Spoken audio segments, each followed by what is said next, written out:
Look, on Leadership Now, I promised never to do commercials, but here we are. Why? Well, I have a new book in the works. It's coming out spring 2026, and I wanted to give you an advance heads up about it. The title, The Future of Work is Gray, and it's kind of a big deal to me because the book dives into the age crisis that's reshaping work as we know it. It's something that I call age debt, but spoiler alert, it does turn into some solution. There's some hope, there's some positive, and that's called the experience dividend. So if your workplace still thinks that age is a liability, well, it's time to retire that mindset. In fact, we might want to retire the word retire. So yeah, I don't do ads. This is a special occasion, and for it, I am willing to go gray. And maybe Grey Goose will sponsor me, not sure. Anyway, spring 2026, the future of work is gray.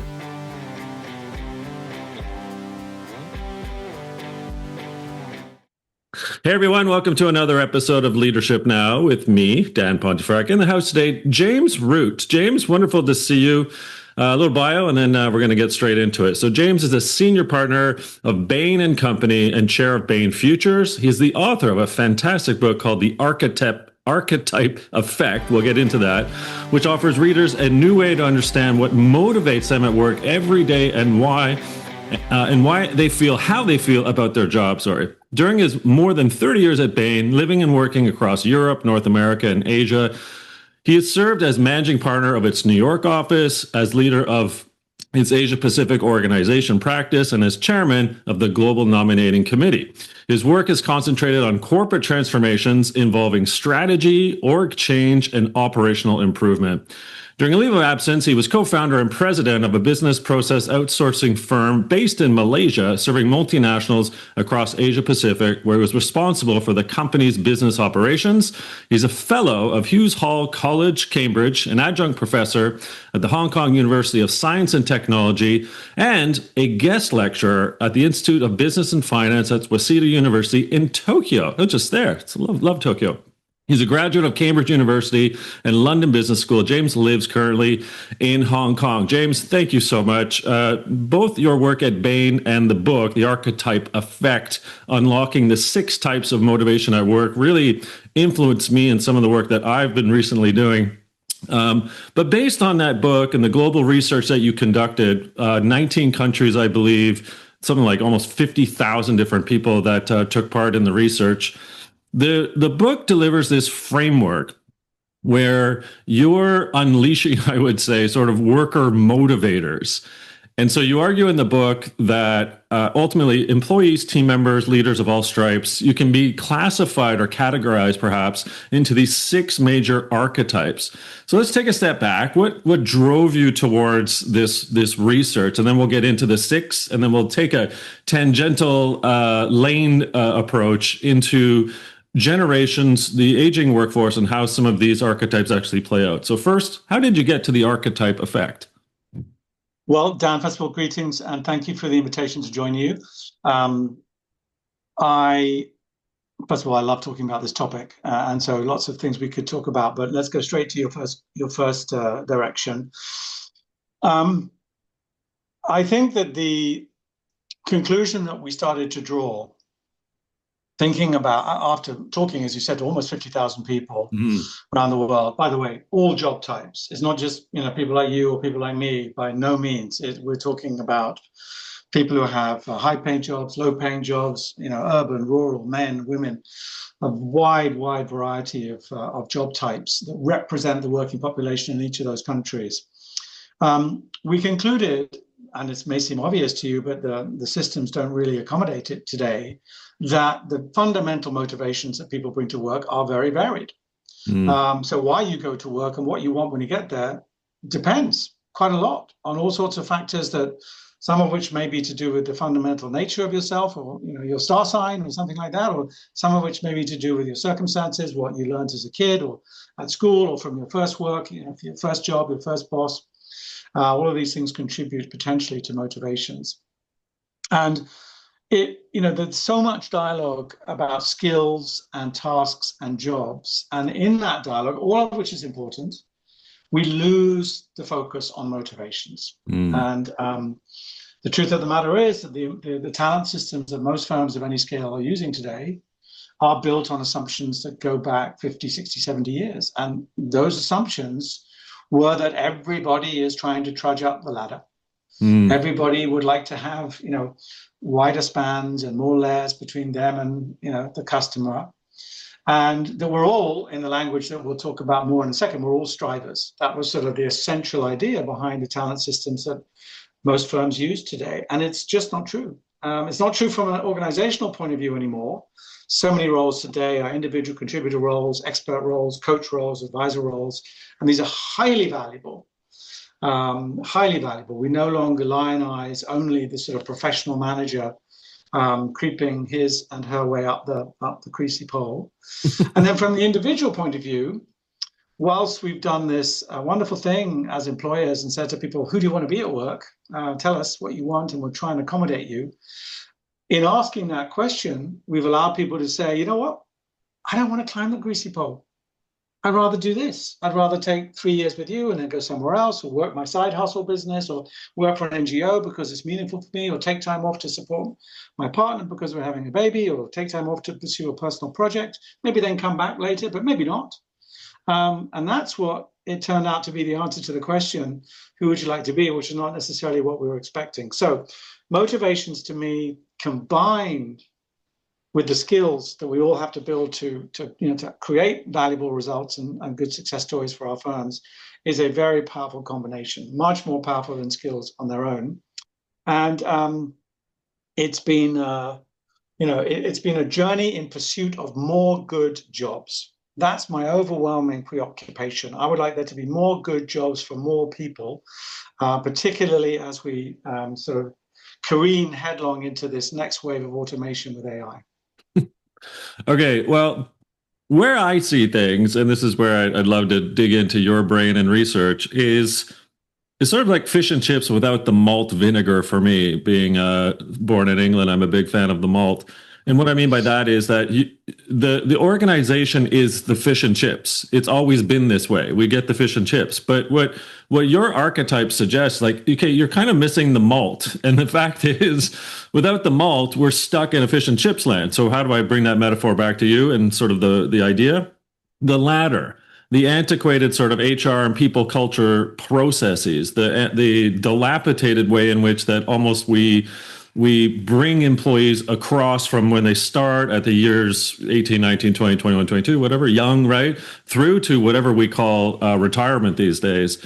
And so your 6 archetypes are brilliant. So again, in summary, givers, operators, explorers, artisans, strivers, and pioneers.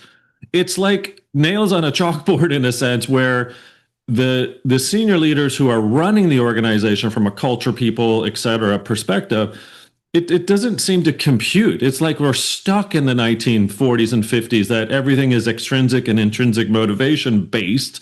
But yeah, people desire a different way in which to operate their work and their lives, where your intersection makes a lot of sense to me. So what do you make of where we're at and where we need to go? Yes. And I don't want to sound critical of the big talent systems that are in place, the SAPs and the PeopleSofts and the Meta and the Workdays and so forth, because they're delivering a value which is be low cost, be efficient. Yeah. But the way you deliver value to be low cost and be efficient in this particular instance is to treat everybody the same, because that is the lowest cost way to manage talent. And so, and it does harken back, just as you said, to assumptions that go back a long time, that we're all kind of trying to do the same thing at work, and that is simply no longer true. So I worry that we've locked ourselves into that model of thinking about recruiting and reporting structures and decision rights and career management and all the rest of it, without taking into account the fundamentally very, very diverse types of motivation that each of us can bring to work every day. I do think there's some hope with AI. As you know, there's a raft of new firms that are kind of the sort of a Cambrian explosion of firms in this AI world, doing talent management, specifically the Eightfolds and the Fuel 50s and the Gloats and the Rejigs and those kind of people. And there's a possibility that they might be able to knit together motivation and skills. They're not doing it yet, but I do live in hope and talk about this quite a bit. But I mean, do you want me to do a minute on each of the archetypes second, or should we? I think let it the would, yeah. listeners do? I think it'd I'll be just do a quite. very quick version. So let's start with the givers, which is a profile that really fundamentally loves work because they can help other people to thrive. And by the way, people who want to know what they are, there's a very simple quiz. Go to Bain.com and just type in worker-archetype quiz. You'll find it there. They care about themselves. It's not that they don't care about themselves. They're the least motivated by money, but their mojo is create events, environments, teams where others can thrive. The operator, super important, the biggest cohort in the world, 24% of the workforce. This is a profile that is not looking for meaning and purpose at work. Don't tell them that they should be pursuing it. They want to do a good job, really good, and they want to keep a head down, don't take risks, have friends, very focused on the camaraderie aspect. They're often the backbones of the teams, but just let me get out 5 o'clock to pick up Johnny from football or whatever it is that really is giving my life its meaning.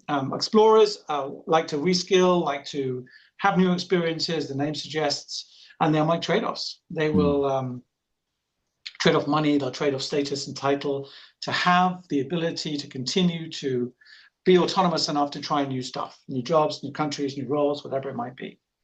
Artisans, in a way, sort of cousins of the explorer, because it's, they both focus on learning in different ways. Artisans are all about mastery. They want to be the master or the mistress of their domain, whatever their domain is. They just want to get better and better and better at it, come to work every day, set a very high quality standard. It's not ivory tower theoretical. They want their work product to be useful to the teams, but do not send them forms from HR to fill in and make them do. They don't care. They're not interested in all that sort of teamy stuff. Yeah. Just let them pursue perfection. The striver wants to make something of themselves professionally. It matters to them a lot. 21% of the workforce, by the way. They love goals. They love hitting goals. They love being recognized for hitting goals, not big risk takers, but certainly get a lot done if they can get themselves in a situation where they can be motivated in that way. And the last one is the pioneers, the smallest cohort, 10% only across the workforce in general.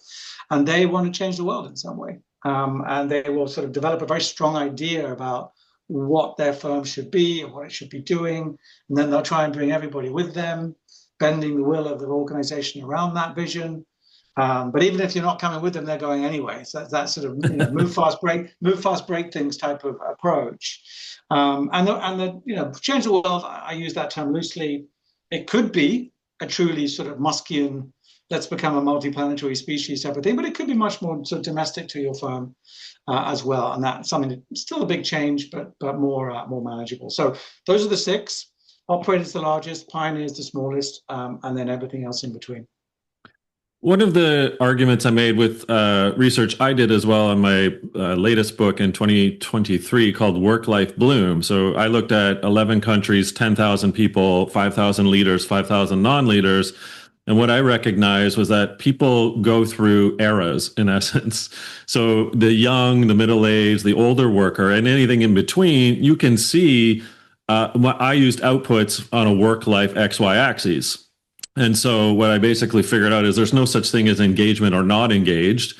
You're either one of blooming, budding, stunted, or in renewal. And basically they're outputs of factors in work and life because your work is affected by your life affected by your work. But what struck me when I read the Archetype Effect was that actually you make out the point. These 6, they ebb and flow based on other environmental circumstances as well. Your boss, your team, your organization, your country, your demographic, where you're at in your age. So I actually wanted to dovetail a little bit into age. So let's start with today, 2025, as we record this, and the young worker.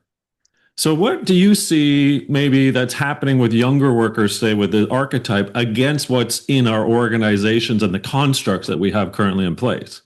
Yes. First of all, your research sounds great. I want to go back and get that book. I like the language you use. We're going to get to older workers in a minute, I'm sure. Yeah. I'm going to come right at your question in that regard. But I'm going to answer your question in a way that you're not expecting about younger workers. because I get into this conversation all the time with my clients, people, leaders of all sorts, and my clients are outside, and they say, oh, what are we going to do about Gen Z? So difficult. They're so different than everybody else. Like, okay, the first thing I encourage them to do, they don't always agree, but is to rethink that question, because it would be like me saying, oh, what are we going to do about all the women? What are we going to do about all the Chinese people? Right. All the LGBTQ plus workers? What should we do about all of them? Because of course, one thing will fix all of their issues, right? Yeah. Ridiculous idea. So I do believe there are some generational overlays in this latest cohort who are now, the oldest ones, 5+ years into their career. But when I look at the mix of archetypes, so pioneers, operators, the mix of Gen Z compared to the mix of millennials, it's practically identical. Interesting. It is practically identical. So my assertion, and I have data to, at least our data set proves this beyond a doubt, is that archetype is more predictive of things that will matter to you at work than age, gender, or nationality. Of course, there are fascinating nuances across all of those 3 dimensions. We're going to get to age in a minute. Yeah. But if you are, in other words, a Gen Z pioneer, you have a lot in common with a millennial pioneer, much more so than you have with a Gen Z operator. That's the point. So now we could get into Gen Zs in China, Gen Zs versus America, Saudi Arabia, India. There's a lot of interesting differences country to country. The US Gen Zs, good compensation is by far the #1 job attribute that they care about. In Saudi Arabia, it's interesting work. In India, for Gen Z, it's job security. There are very important differences. So I'm trying to resist the sort of simplifying blanket of let's do something and it's going to work for all Gen Zs, because I just don't see that really being true. I love it. And yeah, I knew the answer, but it's fantastic because a lot of folks, because of mainstream media and clickbait, believe that, there's something to be said about younger workers, whether they're Gen Z, et cetera, that they're so much different. And what we're trying to make, I guess the point is, like, we're human beings and you're affected by the things at work and your socioeconomic status, other things, your education levels, right? And so on. All that. Yeah, very much so. So I think there are Gen Zs who want to change the world. I think there are Gen Zs who love milestones and they want to climb the pole and become leader. Fantastic. And the Gen Zs who want to be left alone to write code as artisans. Gen Zs who are operators who want to get home and, maybe they have a strong faith in their life, or maybe some family thing in their life. That's what's important, not work. And we should just celebrate that and not get all antsy about trying to kind of come up with some algorithm that can solve for every possible version of Gen Z, because it's not likely to succeed. Well, one thing that mainstream media seems to be somewhat paying attention to now is the aging population, longevity, the age skewing, I suppose, right, as we are getting older. As societies are getting older, and workplaces and the workforce getting older. So as we both know, the G7, the group of 7, you've got about a quarter of the workforce that are going to be, quote, older in 5 or 6 years' time.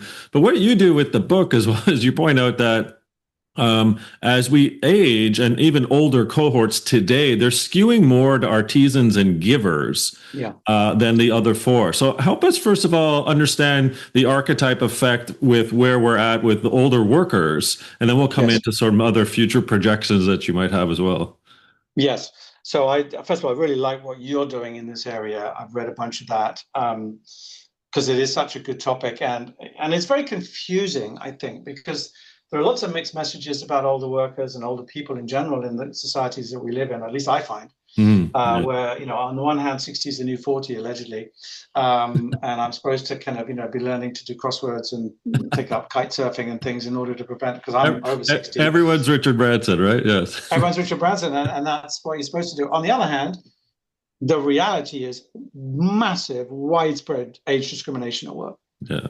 I mean, every country I've lived all over the world, it's unbelievable. Despite the fact legislation's on the books everywhere, there is extraordinarily consistent research. This is not Bain research, just other research I've read about the incidence of people both experiencing age discrimination and observing it in their firms. So we have not solved this one at all. But to come to your question, one of the one of the big trends that we see as people age is that the attributes of a job that they value most highly do change. Now, important caveat, not for everybody. Yeah.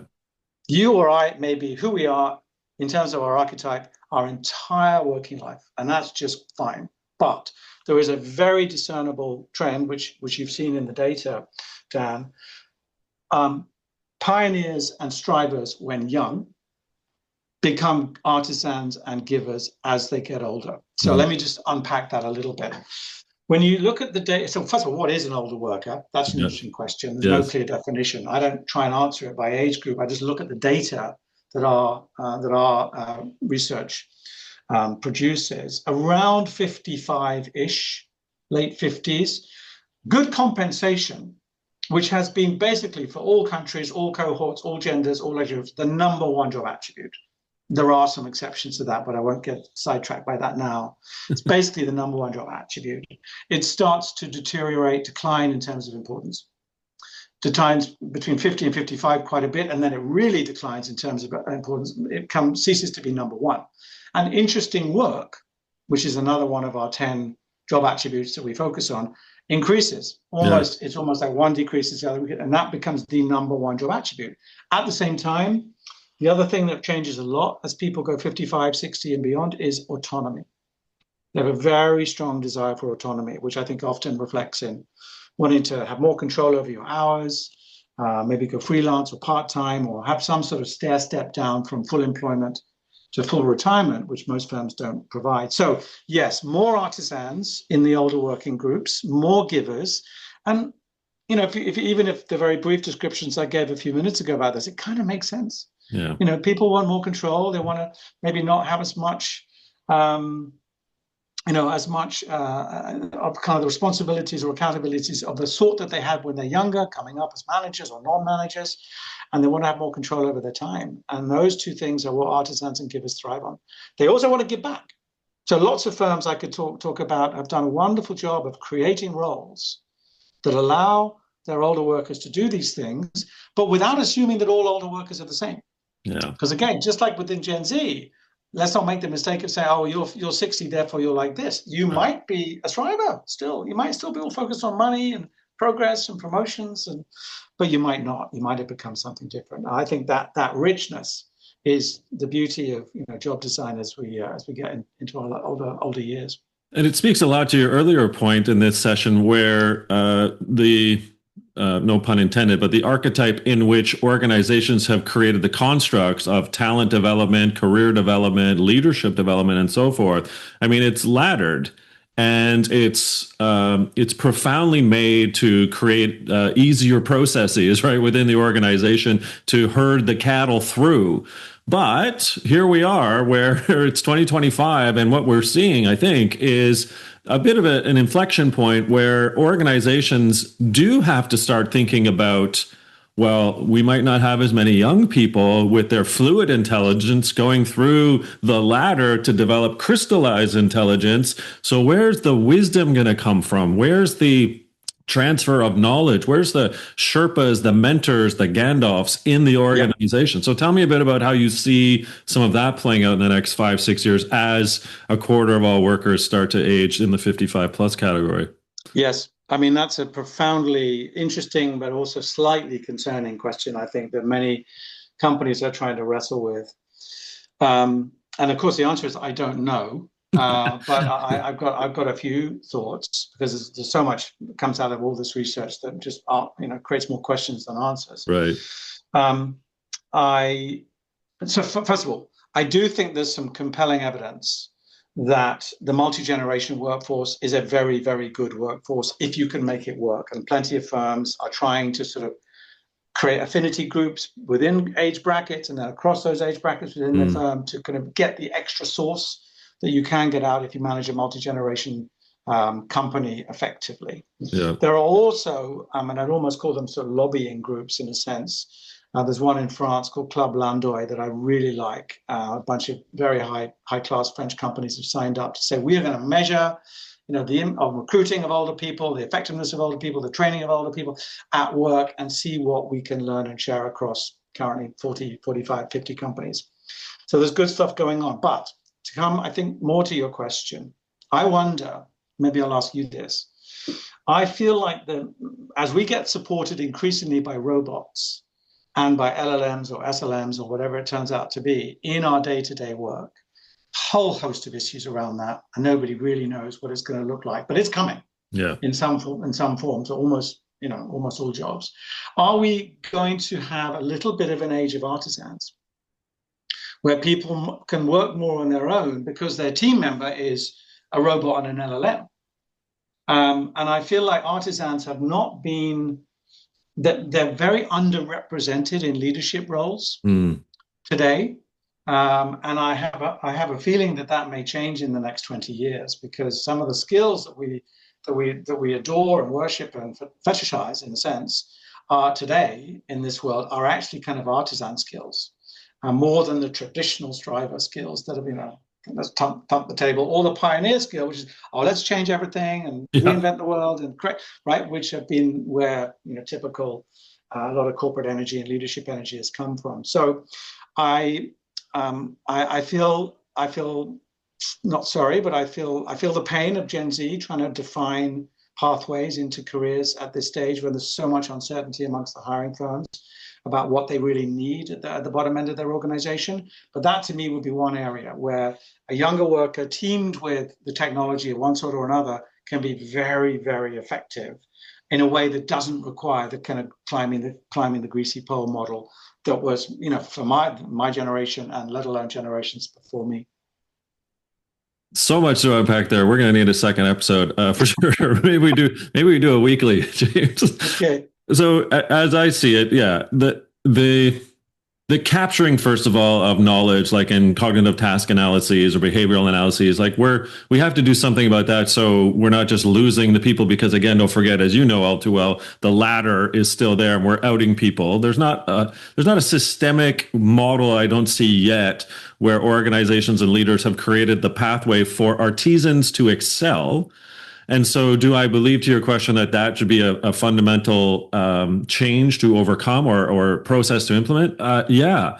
I think the career ladder needs to be burned, and the career canvas is what needs to be inculcated systemically across all organizations of all sizes, so that as this aging demography change upon us is rapidly happening, we are better set up so that older workers are not just their knowledge is captured, but they're part of something more integral in their 50s, 60s, 70s, and 80s as part of maybe one, two, several organizations. You can tap into their artisan purpose, if you will. And those younger folks can glean from that. Now, on the AI, digital twin, autonomous vehicle and robotic question, yeah, there's another way in which for that to occur, which is like a company like Turing. So they make webcams and security cameras, et cetera. Huge hiring push last year. They wanted to hire 350 people in like 3 months, which was, wow. They've never done that before. So they asked the organization, like, well, how do we onboard people faster? And they decide to get all their leaders and directors, et cetera, and they recorded them for like 30, 45, 60-minute sessions. And then they took all of that and put it into and fed it into AI, and the outputs were both e-learning, video snippets, AIs doing things to show people job tasks, et cetera. And they just quickly expedited the way in which people were onboarded. Now, that type of thinking, right, is back to, okay, so how do we capture knowledge? How do we provide digital twins? How do we provide young workers with that expertise? I think that's that's what you're doing. That's hopefully what I'm doing. Taking a look at organizational processes from Drucker's era, and sort of saying, how do we do it differently in the AI era?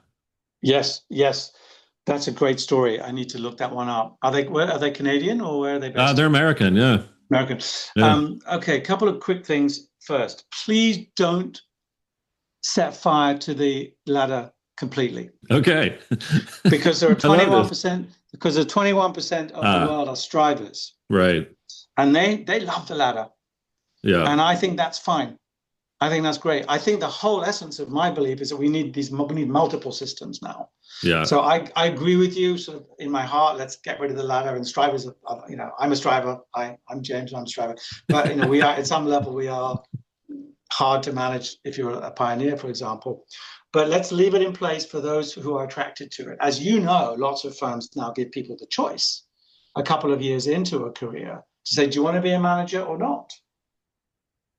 And other firms, like Amazon is a very good example of a firm that says, if you want to be a manager, you've got to apply. Yes. You've got to write me a memo to tell me why you think you'd be a good manager, which is, imagine that a generation ago or 2 generations ago. Unbelievable. But, I mean, to your point, I think exactly right about older workers. They've got things to contribute back, not just skills, but also culture and things that people worry about in today's workplace, about how do we sustain that. And if we can make multi-gen work, I mean, the 2 categories of firms I see making multi-gen work best at the moment are Japanese firms. Yeah. No surprise, right? Because they're at the sharp end of the spear here. They're 25%, no, it's 40% in Japan already are going to be over 55. And then the second category is insurance companies, because they can do actuarial work. And so things like companies like Allianz, AXA in France have done really our front foot on creating opportunities and systems for older workers, and then helping those systems reintegrate back into the rest of the workforce. So there's lots of good work going on. It's still a little thin on the ground, I think. But demography, as you said at the beginning, demography will catch up with you. If you're a little bit dismissive of older workers now or don't have programs for them, demography is going to catch up with you. Yeah. You are going to have to learn how to manage older workers as part of your workforce. No choice. Well, that last, maybe penultimate question, I should say. So with the work that you've done, you've seen the interesting work, the autonomy piece that you've brought up. I'm curious if you feel, and by the way, just to sidestep a second here, the career canvas I have in my little, and I'll send it to you, by the way, the career canvas, please. I have move up. I mean, there's still a ladder. I totally agree. But the canvas is something that needs to be more than just laddering up, if you will. I get the concept. I like the concept. Yeah.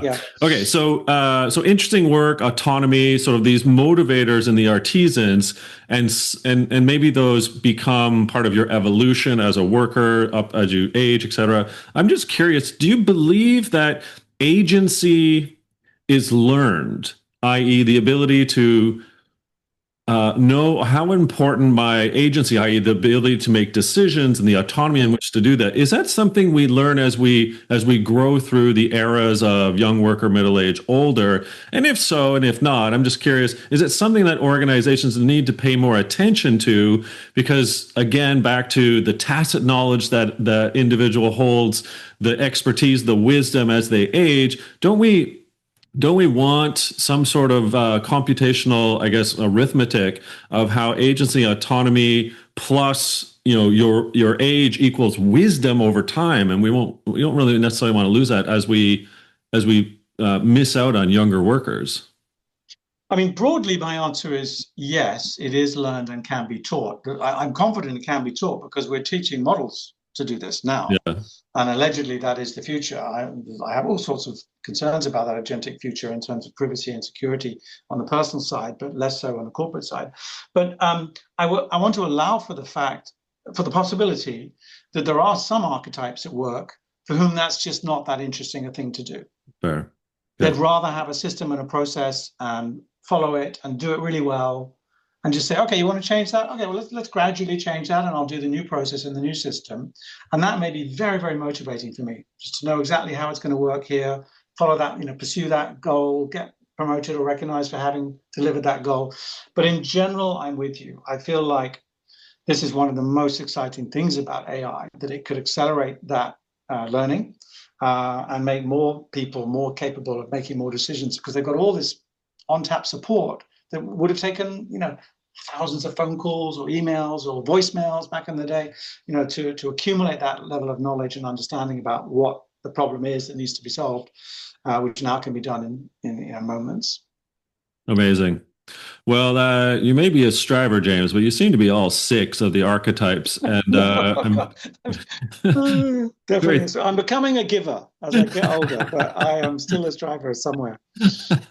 Um, Okay, well, this has been fantastic. James Root, senior partner at Bain. The book, of course, is The Archetype Effect, Unlocking the Six Types of Motivation at Work. Where can we all find more out about you and the book? Oh, well, you can go to bain.com, www.bain.com, and search the Archetype Effect. And there's a whole bunch of material there. And whilst you're on that website, type in worker-archetype quiz. And there is a very quick sort of Cosmopolitan magazine type quiz about the archetypes. So not the full research, obviously, Yeah. but something that will take you less than 2 minutes to complete, and it'll give you a sense of your archetype. And you can read about that on when you get the results and see if it makes sense to you. Something like 150,000 people have done that on top of the 50,000 that did the full-on research. So start your inquiry there, and then be brave enough to talk to your colleagues, ask them to do it as well.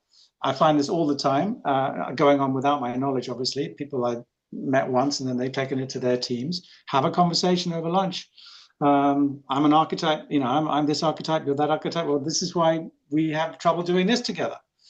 This is why we work so well together in this dimension. So that's the start point where you can start to learn more, and then obviously the book itself.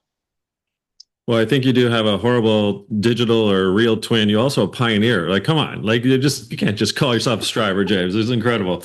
Well, I thank you for this. Again, your work has influenced me, and I appreciate that. But I also wanted to thank you for what you're doing for other leaders and organizations to see not just the archetypes, which are so critically important, but the work you and your colleagues have been doing at Bain on the aging workforce and society. I think it's a potentially demographic bomb that people don't know that's ticking, ticking, ticking. And you're doing such great work and insights into helping people see that it's time to, maybe possibly not detonate it and to do something about it. So thank you for that. Thank you for amplifying this, Dan. I really appreciate it. Thanks for your work and for this lovely conversation. Good stuff. All right, folks. James Root, senior partner at Bain Company, chair of Bain Futures. Again, the book, The Archetype Effect. See you next time.